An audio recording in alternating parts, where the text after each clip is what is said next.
love when coaches, consultants, and professional service providers want to do big things in their business. They want to rise to the top and influence their market and the world around them. They want to have a greater impact and make a more lucrative income. Well, if this is you, welcome to Expert in You podcast, the show where I interview other experts and coaches, consultants, so that they can share their success strategies with you. We're going to talk about marketing and how to close more sales, how to get more premium clients, and how to really build your visibility in the market and scale your business like a boss. If this is you, welcome to the show. I want to ask you to subscribe and hit the notification bell right now so you don't miss one episode. Grab your coffee and buckle up because we are ready to give it all to you to help you become the expert and get paid as the expert that you are. Hi, everyone. I want to welcome you back to another episode of Expert in You podcast. I'm your host, Carden, and I am super excited to be back with you this week, and mainly because I really love the guests that I have on this week. Betsy Jordyn is joining me, and she is brilliant as a business mentor and a brand strategist, and she has such a great backstory, and I also love everything that she's doing out there, really in the online world. So, Betsy, welcome to my show. Oh, thank you so much for having me. I'm so excited to be here. Well, I can't wait for you to share your story because it's so great. And she just comes with this incredible experience. So I'm going to let her talk about that. But Betsy, how did you get into doing what you're doing today in your business? Such a great question, because I don't really have a straight path, because you would think, oh, well, she probably has a marketing background and that's probably what she went to school with, but that's not exactly it. So I got my start of my career as an organization development consultant. So I worked with a nonprofit organization, and then I spent about 8 years or so as an internal consultant at Walt Disney World. Kind of on the side, the things that I always loved about OD is like the personality stuff. Like I got certified in Myers-Briggs and other things at a very young age. But I was on this really cool project for the animal kingdom. So I was the consultant to the animal kingdom about maybe a year after it opened, and the park was in the red, and they started this rebranding effort, and they did it right. Like there was some of the visioning stuff where all the executives went to Leo Burnett, and I worked really closely with our brand manager trying to get our arms around, like, what is the animal kingdom brand? So I'm sitting in all those rooms, and it's like, I love this whole branding process. Mm-hmm. But what I really love about branding is the whole identity piece, like how it's not about, like, a true authentic brand isn't like this fictitious thing that you create.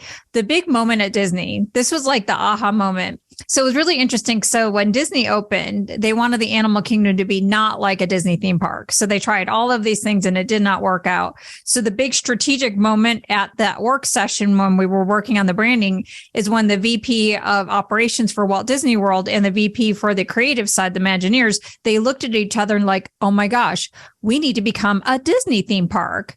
And it's like, whoa, everyone's like, yeah, that's it. Big strategic shift. And so it kind of goes back to some of my core values around the authenticity. Mm-hmm. And so when I left Disney, I did a lot of what a lot of my clients do is we recreate our career and our business. And I kind of didn't pay attention to that little emerging voice of like, I really love this branding stuff and I love it around people. So I kind of suppressed it for a while because, just like everybody else, the monkey brain fears of money and all that stuff. And it didn't seem practical. And then I decided, well, a few years in, I recognized what a lot of my clients do. It's like, hey, wait, I built the wrong business. And then I just started listening to people when they called me up. And I would hear consistent themes. Like I always am the person that people call when they're like in this crossroads between their career, like either like, I want this, but I really want that. What does it look like? Mm-hmm. And I just started paying attention. And then it's like, that's what people are asking me. Like, how do I start a business? How do I do what I love? And what do I do? And it's like, hey, wait a minute. Like what you want from me is what I want to give. This is what I mostly want to do. And it took a while for me to really trust it. And it took a lot of time of kind of trying to straddle the fence. And then eventually I decided, you know what, I'm going to go with my passion. And that's how I got into what I do now, which I don't know if that answered your question or if it was sort of a convoluted story. No, I love it. And I think one of the things I talk about a lot is that sometimes things find us. So we have this kind of yearning to what we should be doing. And we have this inner voice that's telling us what we're excited about, what we should be doing. But then we're kind of like, okay, but yeah, how do I do that? And will anybody want that? And so I love, just like I work with coaches and consultants, that found me. I didn't go out looking for that. In fact, I really didn't want to work with them because I was working with businesses, and I knew there was a big opportunity there.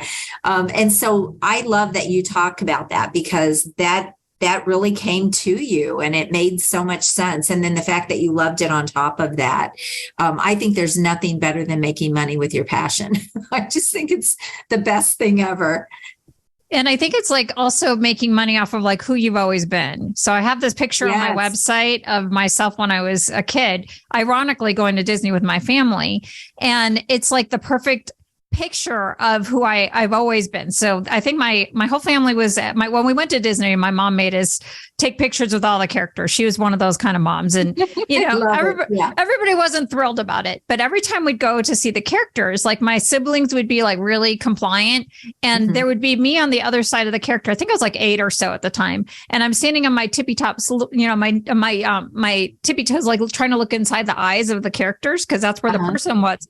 I'm like, I'm not interested in, Pooh. I want to know who the person is behind Pooh. And that's literally what I do every day on my job. It's like, I love this professional image and this persona that you've created, but let's get behind that and see who the person really is. I love that. I love it. So mainly when people are wanting to transition out of corporate, they're your primary people, right? Mm-hmm. And you're helping them really kind of get what I like to call the foundation in place for what they're going to. If you don't really know what you're going to be doing, you can't launch a business. So you really help them with getting the foundational pieces to their marketing in place, but then you do also help them kind of package and all of that as well, right? Their services. Yes. Okay. Yes. One of the things I think that's really interesting about Betsy, though, that's different from what I do, is she does not want to work with people. So I think it's important we talk about this. She doesn't want to work with people for the long game. Like, she doesn't want to help them build their business. She wants to help them get their brand started and get started in the business. And then that is really where you like to leave it. Is that correct? I mean, yeah, the thing is that I like ideas. So I like ideas. I like words. I like persuasive communication. So in terms of like all the implementation of everything, once the business is launched, I do like to help people like, all right, what's your big idea? And I like them to package ideas like that. Same the way my brain works around figuring out the branding. I like that. But there's so many business mentors who are so much better than I am with like, how do you sustain it? And what's all of the advanced marketing strategies that you're going to do on the regular, and how do you do paid ads and all of that kind of stuff. Like, implementation isn't the thing, but it's again going back to that sweet spot. Like, it's not just like the branding that I'm really good at. It's like packaging words and ideas, and I like to carry that all the way through. But my main focus, where I think a lot of people are where I'm different, is like that really sacred point between I'm in my corporate career and this other whole business X, or this other whole career, my second act. And it's like such a sacred crossroads. Like, so my passion is when people are in that in-between spot, where I've have success and I want significance, or I'm a business owner and I've created a lot of success, but I've lost significance. And it's like, okay, I want to reinvent it. It's like, how do I just bring more of who I am to the forefront? Rather than like, I think we think of everything in these distinct phases. Like, I teach it in distinct phases. Like, you and I are both step-by-step people, right? But there's like this synergistic kind of thing, but there's a sacred crossroads. That's where I want to be at, is that sacred crossroads between success and significance. I love it. That's great. So let's talk about some of the things that we kind of mapped out, just a few little ideas that we want to dive into here. So let's kind of dive into some of these things. One of the things we talked about when we got on a pre-call was the connection between your brand and also getting paid. What you say what you're worth. I say what you're worth to the market. So not about what you're personally worth, but what you're worth to the market. So we have a little bit difference there, but talk about that a little bit. I I love this quote from Casey Brown. She's a pricing expert. And she says, nobody's going to pay you what you're worth. They're only going to pay you what they think you're worth, but you control their thinking. Oh, I love that. That's good. So to me, the branding is about controlling their thinking. So it's not like, okay, I think I'm worth something. So it's like, I might think I'm worth something, but I have like a schlocky website and I have no online presence at all. And I show up really meek and I just say, oh yes, I'll do whatever you want. If you don't shape their thinking and you don't take charge of all the different ways that people can form an impression of you, you're shaping their thinking that you're at this level. So with branding, real brand activation is taking charge of every single touch point a client could have so that forms an impression about who you are and what you offer and what your value is. So that when you meet them and where your words are, this is why persuasive communication is so important, is I believe in my worth and I know how to shape your thinking about my worth. I know how to describe the business case about the value of working with me because I did that work with the branding. So like some of the stuff I do with the branding, we need to be clear on our terms. Like branding, when I help my clients with branding, it's not like a logo or like some people think like this stuff behind me is like, oh, that's your brand. Like, that's not my brand. My brand is really clarifying what's the unique value of what I can offer that nobody else can. It's a promise. A brand is a promise that you make and you can consistently deliver.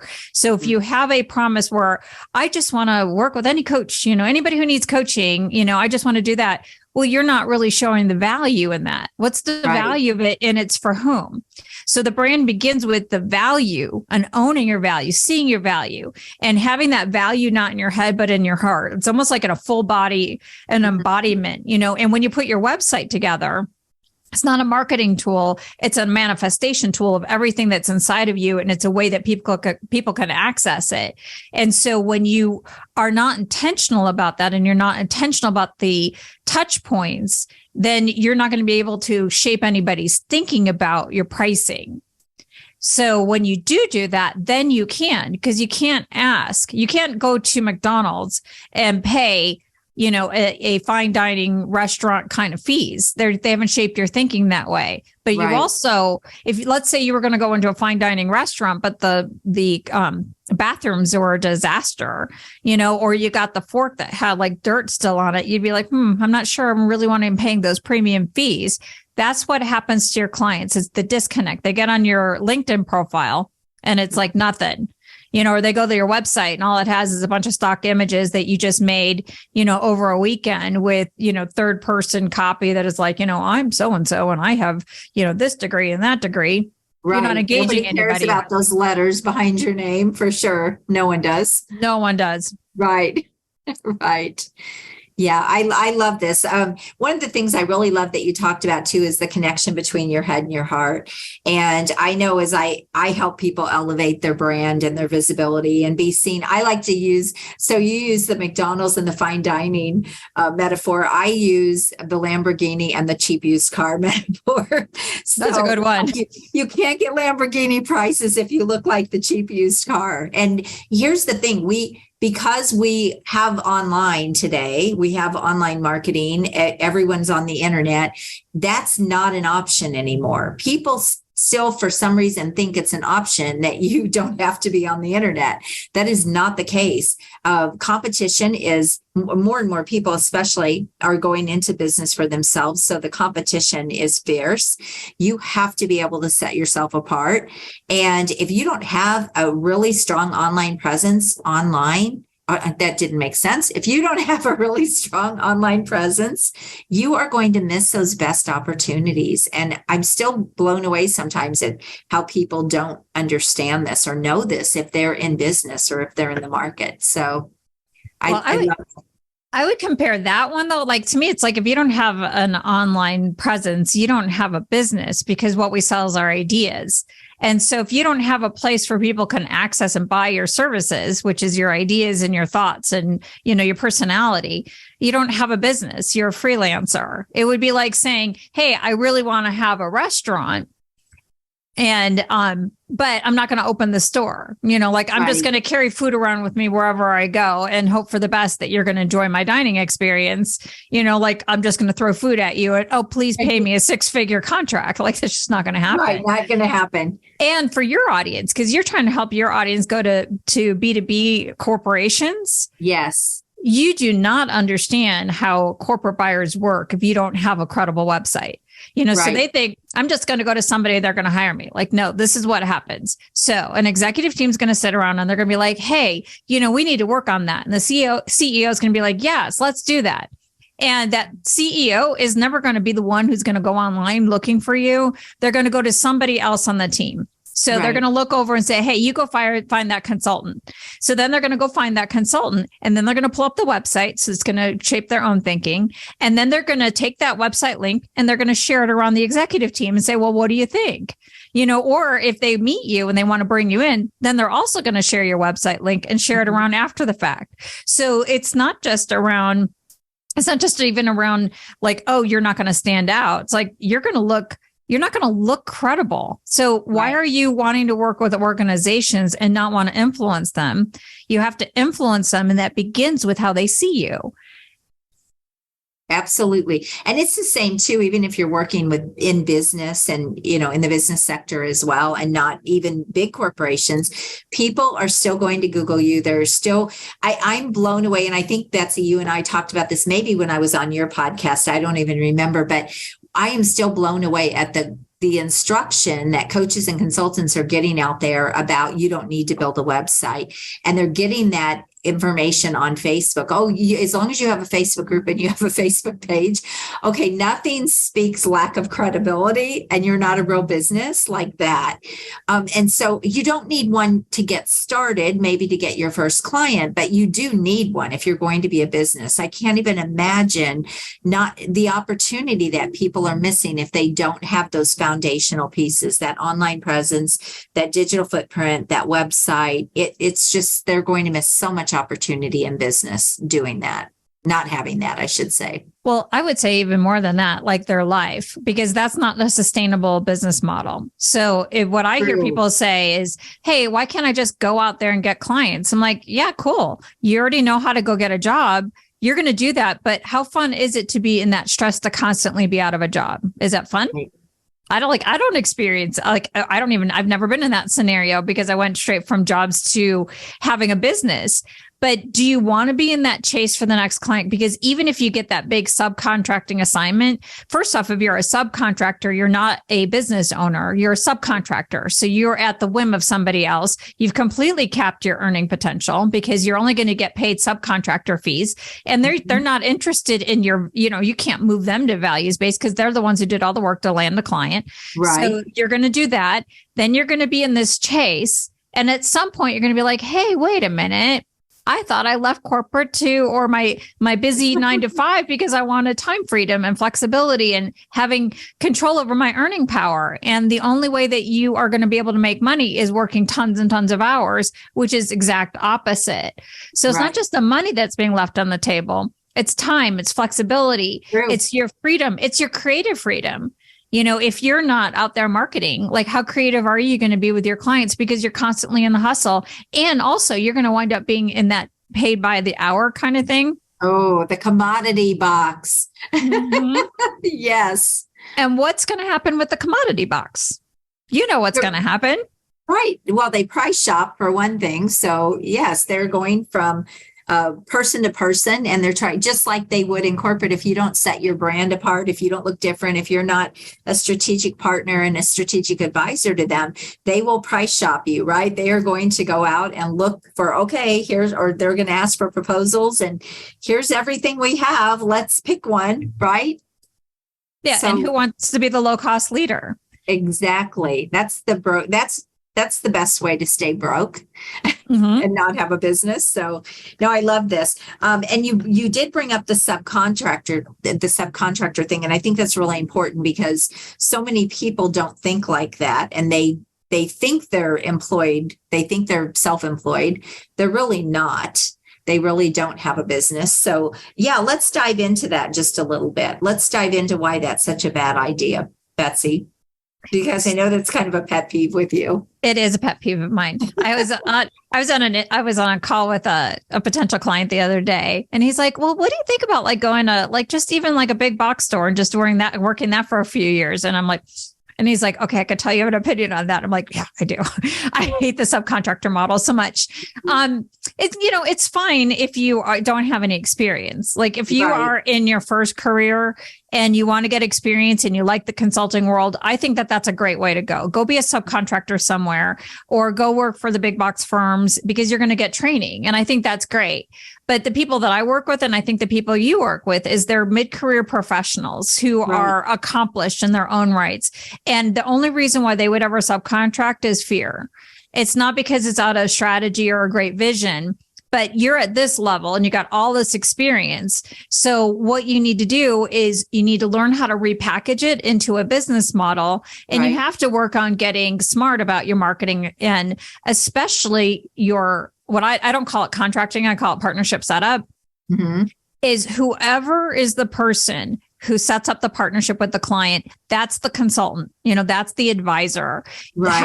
If you cede control over how you're shaping the work from the get-go, then that's going to determine your entire earning trajectory and your entire path in the future. So I never, ever, ever recommend anybody saying, I don't like sales, I'm just going to have somebody else do it. And it's like, okay, well, then you're just going to cede all your control. It would be like saying, I don't like going out for dates with my husband, I'm going to have somebody else go and do that for me. That's the most important part of your relationship is that initial conversation. And what you do in that conversation and how you shape the client's thinking, because in my experience, the client's never right. And if you just give them whatever they ask for, you're an order taker and you're not going to pivot it later. You're going to be an order taker. They're going to try to get the fees as low as possible. They're going to try to box you in a daily rate and you're not going to be an empowered partner. You're not going to be in your power where you're influencing them. Like, no, this is what you need. I know you asked for this. This is what you need. And because let me tell you how you get it. Yes, you're the expert. They don't know what they need. So I always say, sell them what they want and give them what they need, right? So those two worlds have to collide because they don't know the moving parts and the things that go into getting that result that they're looking for, getting that transformation that they're looking for. So you have to step up and be that expert. So let me rephrase what you said is they do know what they need. They don't know how to articulate it. So they frame it in a want.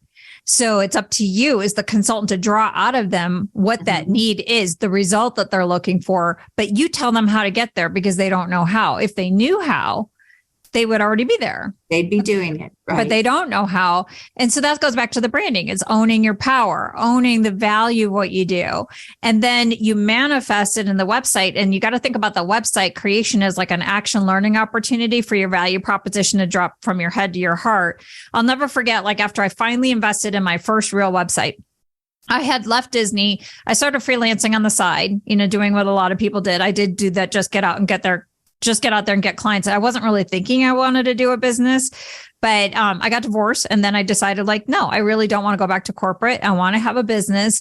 I invested properly in my business. I invested in the training. I invested in a website and it was way more money than I ever imagined spending on it.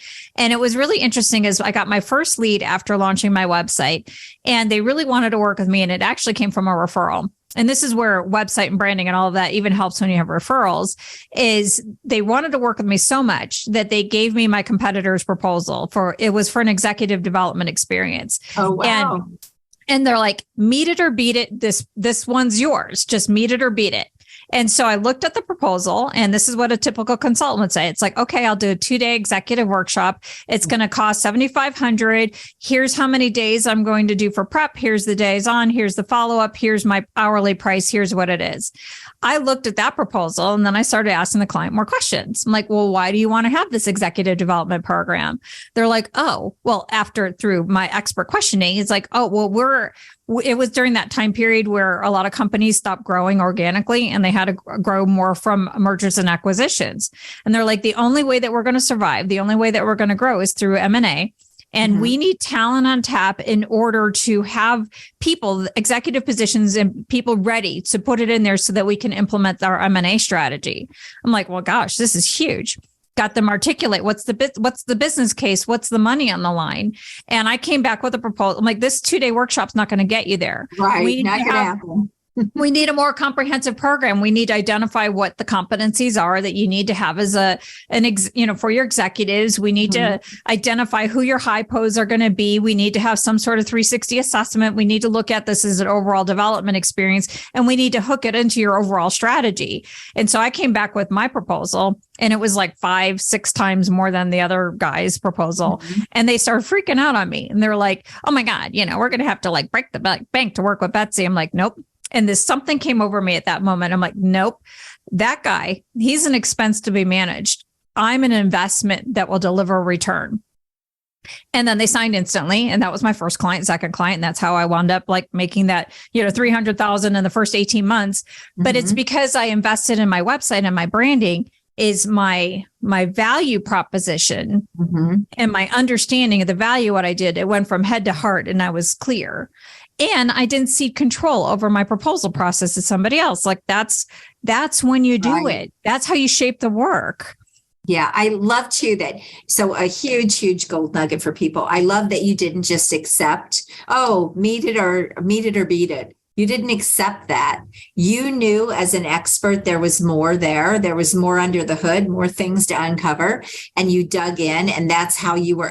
That is where the big fees are. It's not the surface level stuff. It's just not. If you can't show people in a deeper level the things that they need and maybe that they didn't even realize or did, like you said, they don't know how. If you can't do that, those big fees aren't going to happen. Then you really are just a commodity at that point, and you are really just selling yourself like everyone else. So that was gold right there, Betsy, what you just shared. So thank you for that. That was awesome. I like what you said, though. This is where the big fees are, because some people think the big fees are going to come from my shameless self-promotion. And it's like my slick pricing techniques. It's like, I could take your 2-day workshop, but it's like, but I know that other person could do it for $7,500, but I'm worth $75,000 for this 2-day workshop, and it's like, I got to get to that mindset. It's like, no, that's not the mindset. I need to get to the mindset is I want to solve your problems and I want to achieve your goals in the best way possible. And I'm going to uncover that. So I think that I like the way you said it is where where the big fees are, and it's underneath the hood. Exactly. It is never at the surface level. And really, even talking about a workshop, that would be scratching the surface. So that's another way I like to say it. Oh, and that's even the way I will position it. Look, this is just scratching the surface. This is what really needs to be done, or what you really need to do. So I think it's important for people to understand that way of thinking as well, and have that mindset, because that's why so many people, you see it, I see it in the industry. They look around at everybody else and what they're doing, and that's how they price their services. And nothing could be further. I mean, it's just the wrong way to put a pricing strategy in place, because that's completely irrelevant to what you are trying to sell and to who you are trying to sell to. So I don't know if you want to speak to that at all. So I like the idea. So I call it partnership setup because I don't believe in contracting and I don't believe in sales. I believe in proactive advocacy.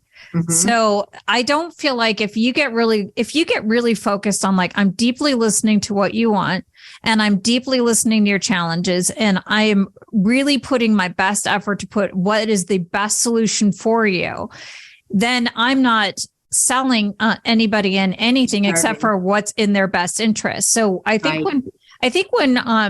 when people talk to me, like in my intro calls, and I bet you it's the same way with you, is like, I don't sit there and worry about selling my services. Never. And I don't worry about like solving immediate problems in the moment because it's like, okay, I got to establish my credibility. It's like, no, I really want to help this person. I'm aligned. Like the people who are in front of me, I want to help. I'm aligned to their goals and I want to bring the best of what I can bring to the table to help them. And if I'm not the right person, I'll still serve them. So like one of my favorite engagements I did was with AAA. And they called me up about an employee engagement project. And the VP of HR was the one I was contracting with, and we were doing some stuff for the organization. And what was really exciting in working with her, so initially, like I could have just gone in and said, all right, I'm going to do an employee engagement assessment. It's going to be this box, and I'm a qualitative person. So I know where my sweet spot is. But after listening to what she was saying about the organization, I'm like, okay, you really need like an engagement process. Like you need a quantitative survey. And I'm like, well, I don't know how to do that. So like, I'm not a quantitative girl. Like I could do like simple surveys, but not like the statistical analysis and all of that. But I knew someone who was. So I went and talked to my friend Joni and I said, okay, tell me if you were going to do something like this, what would you include? What would you charge? So I baked her fees into that. So I put that in my proposal. I baked her fees into it. I added on an incremental, like I think 20,000 for my coordination of all of that stuff, because there's something along those lines. So I kind of took this gig and turned it into that. And then as I was working with the VP of HR because I was coaching her through this process on how to get the senior team on board and get them all aligned, she's like, oh my God, this is amazing. And, the team, she's like, the team would be great with this. So then I created a secondary secret contract with her to do HR development. So I took this gig and I made it this gig. And then I took this gig here and then I doubled it. And I had 2 gigs going on at the same time, 1 business trip.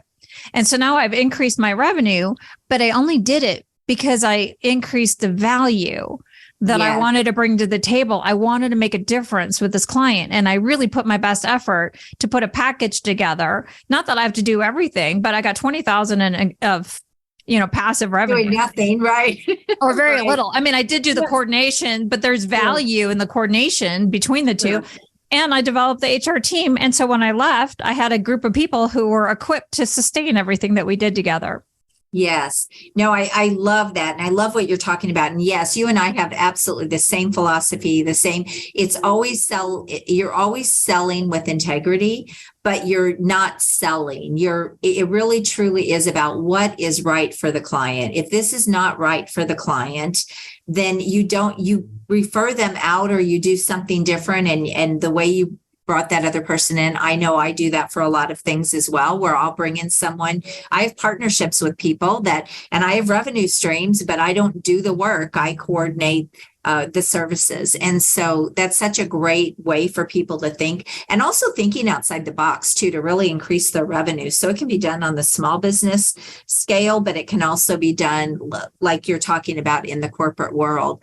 And it really is about knowing your expertise, knowing the value you can bring. And then, like you said, listening and just really figuring out what is in their best interest, what is going to help them get that real result that they're looking for, and then just sharing that and showing them. It can be that simple, and people make sales so hard. It isn't at all when you show up with that kind of a mindset and attitude in how you do things. So I love that you brought that up. That was such a great piece. What else, Betsy? We're coming up on the time here, and this has been so great. And I know we could talk all day. I know. Oh my gosh, this is our second podcast together. So I was on Betsy, she's on mine. We also had a few calls, and we could literally talk all day. We really can. Talking to her, yes. But what else would you like to bring up that maybe we didn't talk about that is important to leave people with? I think that the thing about marketing and sales is it really goes back to, again, the beginning. It's like a lot of people hate marketing and sales. So I would want to say to consultants and coaches and anybody like that who's listening in, the vulnerability that you feel around marketing and sales is unique to our industry because we're the face of it. What you're selling is yourself. And so I want to validate that would be the concern that you would have, because it's very difficult. It's one thing to be marketing for a company that is not you, or a fictitious enterprise that's not you, and somebody rejects it. That doesn't feel the same way as I put myself out there and they're going to reject me. But the way that you overcome it is not to avoid it or to do those scattered tactics. It's the way that you can take care of that fear is to really dial into the person that you've always been. So what you and I do is we repackage careers. We don't like make something out of nothing. The business model that works best over the long term is the business model that's organic and authentic to you and your story. Now, let's be clear though, is that you might have a formal expertise that you developed over your career, that you got your education in and all of that. But there's another expertise that you might have gotten along the way that you might want to build your business on, but it's still an expertise. So for example, one of my clients is a former CIO. She thought she wanted to build her business off of her technology expertise. Mm-hmm. And we were focusing on that. But then when we got into the work, it's like, no, she really loved this whole idea of like mentoring these women. So she's a Latina woman, very unusual in the IT space. Mm-hmm. And so she loves that. And she has been mentoring people. She's been involved in executive women councils forever. And she has an executive coaching certification that she got on the side that she didn't even think was as important because of her formal degrees are over here. But this is an expertise. So the thing is that you just have to get results for somebody, and that somebody could be yourself. Mm-hmm. And you could build a business off of that. And it's just trusting. Like, I didn't necessarily grow up as a branding person, but I fell into branding and I did it for years and years and years. I just didn't recognize it. So the way you overcome your fear of marketing and sales is get more and more clear what you want to sell. It's very difficult to market if you don't know who you're talking to. Right. And it's impossible to sell if you don't know what your products and services are. And if you don't know what they are, you have to be able to describe it. Like if I wanted to sell this flower, I have to be able to describe this flower. It's like, okay, It's pink, it's got green. I have to be able to describe it. You have to be able to describe the things that you want to offer. So without that clarity, you're going to be stuck.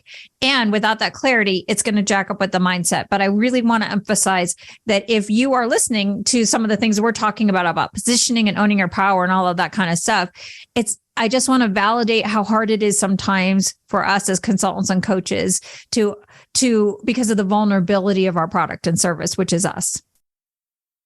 That's such those are great takeaways to leave people with. And I love that you brought that up. And I think this is also not to pitch us, Betsy, not to pitch you, not to pitch me, whatever, but that is also the value of hiring someone to help you with this, because it is so hard to see it for yourself. And when somebody else, I do it, you do it, right? We do it with our clients. When someone else is digging into all of the things, just like we would uncover in a business or in a corporation, all the things they need, we're uncovering in you, Betsy is doing this, where she's uncovering in you all of the value that you really do have that you're not even thinking about, because we're so close to it. And it's so natural to us. We don't even think it's important. We don't even think it even will make a difference, or it's not even a thought at all. And so that's part of the fun of what we do, is we get to really extrapolate that value from people and figure out what that's going to look like. And the other thing I talk about, maybe I'm sure you do too. So you're talking about, you have to be able to sell it.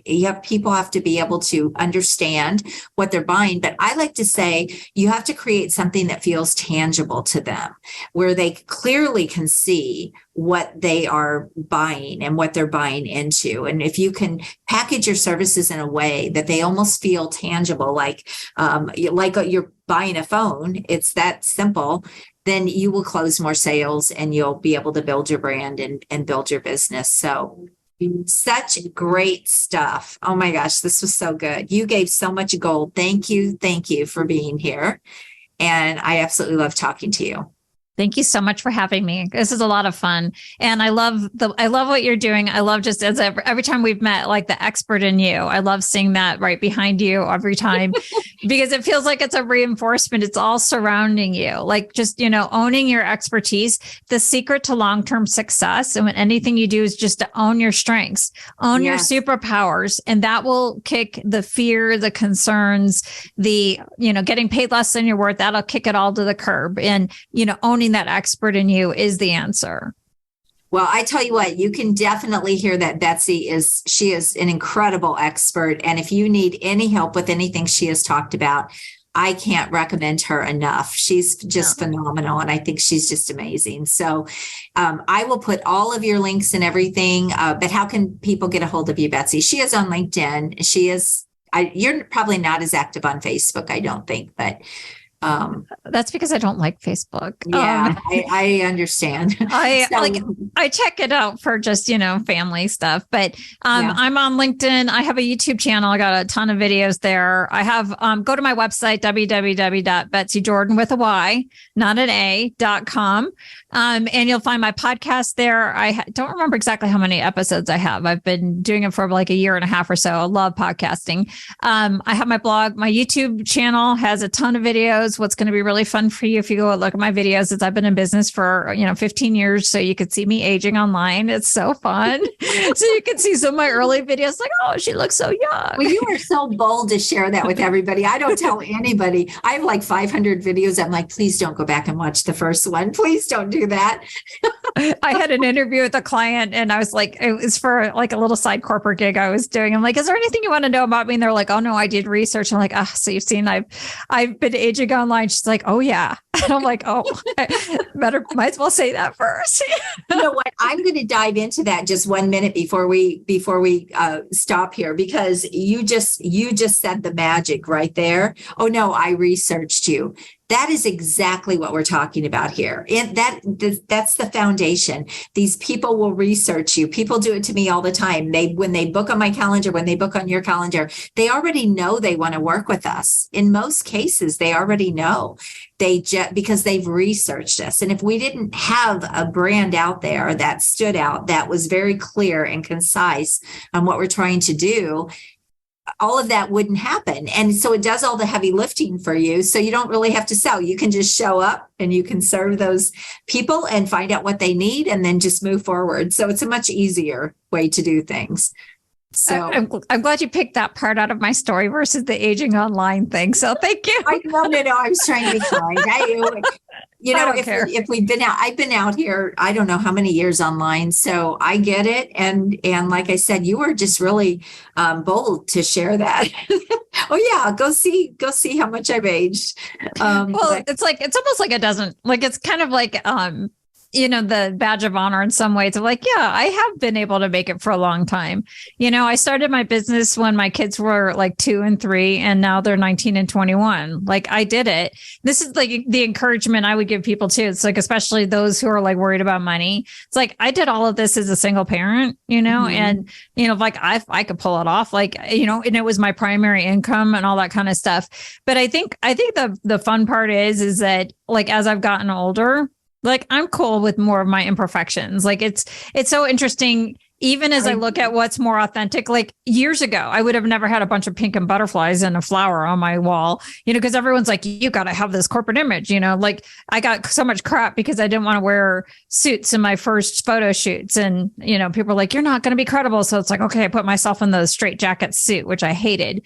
And so you could see me in more of the professional attire. And then at a certain point when I decided to really lean into the branding, I literally got rid of, and it was like a sacred moment, another one of those sacred crossroads, in those time period. I literally went through my closet. I took out every suit, every black suit, every suit with a suit jacket that made me feel like, oh, I'm like, I'm going to wear a wrap dress, and I'm going pink. I'm going pink on my website. My old one was like masculine, black and red. And, I'm like, I'm going pink. And the thing about, but that's the other side of branding, is the more you're authentic and the more that you can kind of like be you, it's so much funner, because it's like, okay, I don't have to worry about, you're going to find out that I'm not this person. It's like, well, right. No, this is who I am.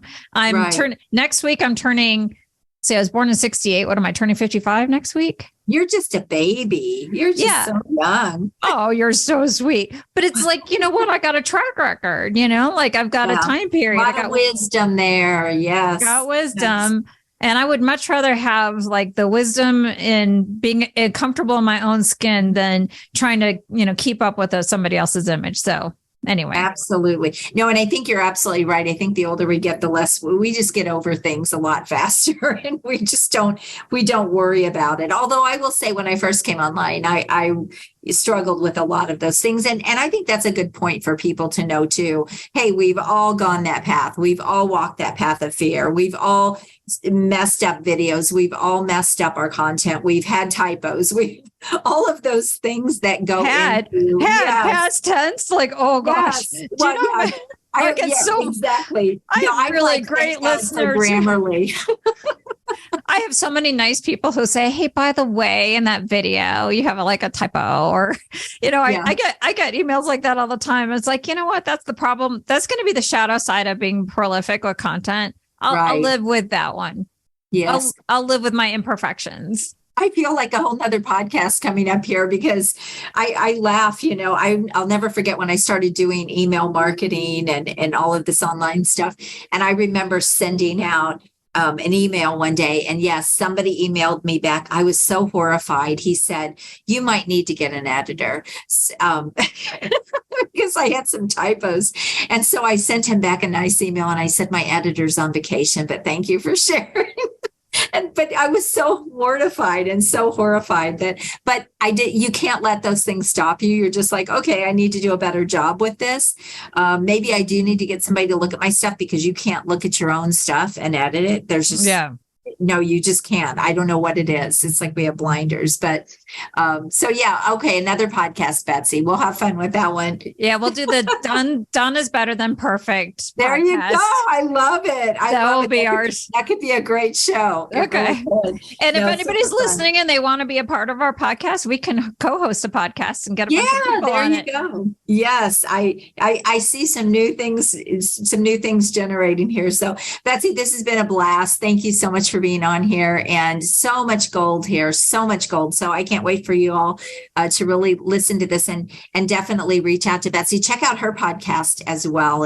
She's so great. She's such a great host. So go check her out. Invest in her services if you have a need for what she does, and just connect with her. You can just see she's just such a genuine, authentic, amazing person. So Betsy, thanks again. Thank you, Ann. Bye, everyone. Until next time, have an amazing week. Go rock your business, and God bless you all. Bye-bye.